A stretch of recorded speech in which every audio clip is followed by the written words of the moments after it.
আসসালামু আলাইকুম everyone. So আজকে দুপুরের খাবারে আমরা খাচ্ছি হচ্ছে এটা হচ্ছে গুঁড়া মাছ, মলায়া মাছ হচ্ছে কালা বাগুন দিয়ে রান্না করছে। সো লেটস ট্রাই কেমন হয়েছে। এটা আমার অনেক বেশি ফেভারিট গুঁড়া মাছের মধ্যে। মলায়া মাছের চচড়ি অনেক বেশি মজা লাগে। এই বিসমিল্লাহ।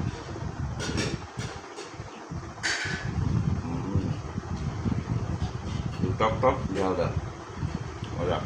দুপুরের খাবারে আরও রান্না করা হয়েছে বট, গরুর বট। এটা একদম মোটা মোটা যে বটটা, এটা একদম ভুনা ভুনা করা হয়েছে। কালারটা জাস্ট দেখো সেরা। নিয়ে নিলাম বট, ট্রাই কেমন হয়েছে।